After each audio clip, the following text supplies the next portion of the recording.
Dixon behind Alistair Seeley, and Ben Curry very much his hope for 2018. Jack Kennedy, another man, of course, who lost the championship by a minimal amount, in that case to Glenn Richards, when the Yamaha that Kennedy was riding stopped late on in the race here at Brands Hatch at the final round.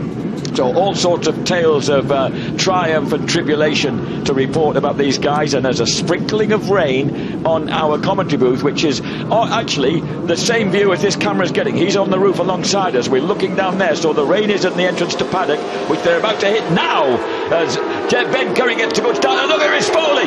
Rispoli gets the start on the orange bag up the inside. James Rispoli from sunny Florida leads the way down. Lives, of course, Leicestershire way, with he and James Ellison are housemates and training mates. Ellison was in the garage giving him some advice before the restart. You find out whose mates are who as soon as something like that happens, and the Superbike boys go and start whispering advice to their mates. Rispoli leads it, and there's been a mishap at the back, and that's the number 34 bike. Dan Drayton has gone down. So whoa, and look at that, Rispoli just testing the weather as he goes into the left-handed surtees. The thing now, in this sort of condition, I wouldn't want to be leading these early laps. Go and let someone else lead. You know, you want to just hang in a little bit, let them find any especially slippy patches. You want to keep them in view. But Rispoli, he's got 20 bike lengths. That's an amazing start from the American. And I don't think James Rispoli's seeing it the same way. I think he's thinking, this is a chance. I'm just going to take off at the front and act as the rabbit and see if the tortoises can catch me. He's definitely thinking that. You just saw Jack Kennedy slip up the inside into second. So, yeah, and again, it's really important to keep these tyres up to temperature, keep pushing them so they're absolutely got the most grip they can have. And Jack Kennedy can see Rispoli just going, so he's thinking, actually, if he can do it, I can do it. Oh, I see what you mean. So Kennedy's gaining confidence from Rispoli's speed. And that was, wow, that was a great, I didn't see who missed the fallen Dan Drayton, but that was a great piece of avoidance, because Dan could have suffered if he'd got hit then. Yeah. He just skates off mid-pack. He does, and he just, it kind of goes around all right, and as you say, very lucky to be sort of unharmed, but big shame for him on the first lap. Plunging down again, where James, that's one of the places down in that hollow you said is a bit risky where traction is concerned, because of the metal laid down by cars racing and bottoming out down there. But look at Westmoreland. Westmoreland's experience is counting here. He's picking his way through the pack on that second green and orange gear link Kawasaki. Rispoli leads it. Kennedy, sorry. Kennedy, Curry, then Twyman as well. Twyman's had another good start. He's right up there on the back of Curry. But no, I was just going to say, you can just see these little spits of rain still on various cameras. So there is a tiny little bit of rain out there, but you've just got to respect it. You've got to realise you're on the right tyres on dries, and you've just got to be a bit careful. You see what I'm saying there? You can see it on the lens of the camera. I thought Westmoreland was doing well, but actually Bradley Perry's poked his way through in front of the East Yorkshireman into 7th place. So Rispoli's leading it, but you can see that lead is condensing. Yeah. Rispoli, the last lap was the fastest lap of the race. Jack Kennedy, 47.652.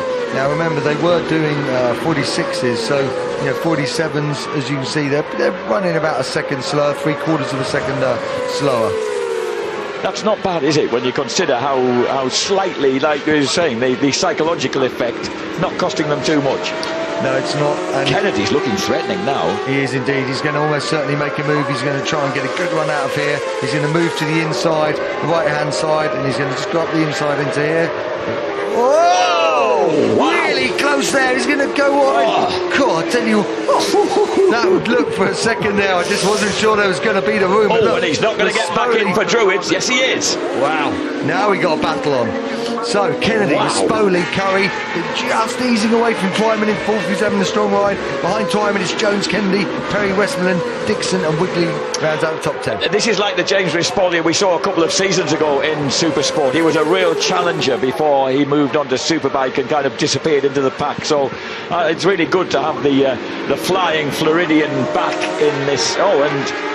James Hillier is out exercising his JG Speedfit Yamaha for the first time since being on the podium at the Supersport TT last year. Here comes Rispoli trying to look back underneath Kennedy. In preparation, incidentally, James Hillier for the upcoming TT. Yep. So he's obviously decided it's a bit risky out there, so he's pulled in. Yeah, either that or some sort of problem. But maybe you're right. Maybe he's just thinking, just bring it home. There's not a lot to be learned in a condition like this in many ways. So behind the front four then, they've got Brad Jones, Robert Kennedy, Brad Perry and James Westmoreland. There's the gang headed by Bradley Jones, a race winner in Superstock 600 last year. Oh, and just checking out Jamie Perrin. There he is. Jamie Perrin's in pale blue and yellow. So Perrin is running in 20th place. God, it's hard work for him getting through the pack, isn't it? We're already half distance, 6 laps complete out of 12. And Perrin so far has clawed back 5 places. He needs to get another 5 to get into the points at all. So it's the Irishman Jack Kennedy. He leads number 4 on the blue Yamaha. Behind him is the Floridian James Rispoli on the orange Yamaha, and then behind them the Australian Ben Curry on the green Geerling Kawasaki. Originally from Almond Beach in Florida, number 43, 25 years old now, and you wouldn't be surprised to learn that one of his hobbies is surfing. I shouldn't think he gets much of that done in Leicestershire. But James Kennedy leads the way, 2nd place. Oh, and these guys really winding it up. We're on the 7th lap of 12, 5 to go after they cross the line. Ben Curry hanging in behind these two, and it's absolute fractions. He was actually a 1/10 of a second quicker than the other two on that lap. Yeah, 47.0, so they're getting very close to the times they were doing. The lap record's actually a 46.1, but they were doing kind of 46.6 in the first bit of the dry race, so they're not far off now, just 4/10. So that rain has really, I mean, it seems to have stopped. I can't see any more in the window, can't see any more on the lenses of the cameras, so the track condition's perfect now, and there's maybe just the odd occasional spot. Josh Owens is having a good ride. The Liverpudlian's in 12th place on slick tyres on the Moto 2 bike, James, leading that category by a healthy margin. And also a special mention for the lad, the 19-year-old Ryan Vickers, who won the Superstock 600 race earlier today, and therefore is allowed to take part in this. And he's lying in 16th place on his Superstock bike. Well, that is a really, really good effort from Vickers. That's well pointed out, that Jack, and he's just ahead of one of the GP2 bikes. Perrin is right behind him in 17th. Allingham's right in front of him in 15th. So very good ride from Vickers. Storming down here is Robert Kennedy, Bradley Jones. Robert Kennedy has got ahead of Brad Jones there, so he's making progress through this pack. Meanwhile, Curry knows that if Kennedy wins this, and he doesn't manage to get past Rispoli, then Kennedy's going to take the championship lead. It's as simple as that. Yeah, because look, a bit more rain on that camera again when we looked at it, but that's because obviously Ben Curry won the first 2 races. Jack Kennedy was 2nd in the first 2 races. Then yesterday Jack Kennedy won the race and Ben Curry was 2nd. But it looks like Ben Curry's going to make a move up the inside. He's look at Rispoli, very strong on the brakes there, hits his line perfectly, and Rispoli doing a good job there in 2nd spot, and at the moment he's under a lot of pressure from Curry. I love watching the different lines selected, and once again we come up behind the Dutchman Veldhuizen on the MVS race engineer in Moriwaki. He's going to be the first of the GP2 riders to be lapped. There is, but whenever there's a back marker, there's an opportunity on this little Indy circuit. But he's offline, he's out the way, and they're all safely through. And actually, do you know what? Kennedy as well, as they just start the penultimate lap. Yeah, he's got a nice little gap there. It's the biggest we've seen. Oh, well, I say gap, it's 0.3 of a second, and it looks even maybe less than that again now. Hey, we have a look at the Evercourt racing team. The nerves are shredding, but they're still in there. Their little outfit based in, it's an engineering company in East Yorkshire. And they've got their fingers crossed here because Rispoli is still hanging in there, and in fact even threatening the leader. Incidentally, hats off to Ryan. Oh no, Ryan Vickers passed David Allingham and has just got repassed. He almost was in the points there, and Jamie Perrin's behind him in 17th. So, but Perrin's got a 3-second gap. I don't think he's going to make the points. He's got a 3-second gap ahead of him to Vickers and Allingham. On the 11th lap of 12, there's only 1 to go as they storm across the line. It's Kennedy, Yamaha, ahead of the ever-quick racing Yamaha of James Rispoli, and then the Geerling Kawasaki of Ben Curry. So the final lap, everything to play for here. Oh, look at Curry taking a tight line. He wants to keep it tight up the hill into Druids, but he's not close enough. Brilliant defensive line by Florida's James Rispoli, and he holds that tight line right round Druids. Yeah, and that's important here. There's only a few places you can pass, so you've got to look at that. He covers his line, but is he going to lose a little bit driving the way out? He's going to watch it because Curry's going to have a look up the inside here.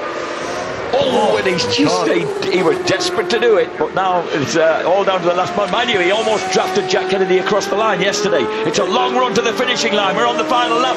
Jack Kennedy surely had it for the Integro Appleyard Macadam Yamaha team. Oh, a big moment there for the Galen Kawasaki. Surely cost him. And ever-equipped Yamaha's James Rispoli takes his first rostrum of the season ahead of the former championship leader Ben Curry. Great race for them, with Ross Twyman fourth. Robert Kennedy heads the bunch ahead of Perry, Westmoreland, Jones and Dixon. And we've had, not another wiggly fall on the last lap. The Wigglies seem to save their accidents for the final lap. Integro Yamaha can celebrate because they've had a great result there. Jack Kennedy takes the win, and with it the lead in the Dickies British Supersport Championship. Yeah, it's Kurt Wigley who crashed, but two of them went down at that point. Now let's look at this. It's going to be a little touch. So you've got Kurt Wigley and Danny Booth. So unfortunately they touched, and that's actually quite a big crash. Dear. And actually the rain is just starting to come down again now. So maybe there was a little fraction of that. Yes. So just the result. But what a ride from Kennedy. He was under so much pressure. He did not put a wheel wrong. He absorbed it. He got the conditions right. Didn't make any mistakes. And what about James Rispoli? Yeah. We spoke to him third row on the grid, and his first podium of the season. He's back in his class now. He said he made changes, and he said he was happy with it, and he's done a good job there. And of course, Curry, we knew, is always going to be thereabouts. That unfortunate coming together. Kurt Wigley, well, sorrymate.com is certainly the right title to have for your race team when you take someone out like that. So the unfortunate Danny Booth was the victim. There you go, just a racing incident. But that does mean that Ryan Vickers, who won the Superstock race so convincingly earlier today, moved into the points with a 14th place finish, and Reggie Perrin from 25th on the grid did reach 15th place and get a precious single championship point. But Kennedy, Rispoli and Curry then will be on the rostrum. And you can see a visibly disappointed Ben Curry there, but of course that's just one race in many. These guys have two races at every round. And Jack Kennedy, they congratulate one another and discuss the condition. I love it when the lads start recounting their adventures out on the racetrack and what's gone on. There we are in our commentary position on top of the grandstand. There's Jack Kennedy winning it by 0.29 of a second from James Rispoli, who fended off Ben Curry's Galen Kawasaki and got ever-equipped Racing Yamaha their first podium of the year. Ross Twyman, EHA Yamaha, finishes in fourth place ahead of Robert Kennedy, Brad Perry, James Westmoreland in seventh, Brad Jones in eighth, Ryan Dixon ninth, and Josh Owens wins the GP2 class on the K-Legs with a 10th place overall finish. 11th for Lincolnshire's Tim Neve, with David Allingham, Dan Stamper and the Superstock 600 winner Ryan Vickers, along with Jamie Perrin, rounding out the point scorers. Mike Brewer's second in the GP2 class in 16th place overall.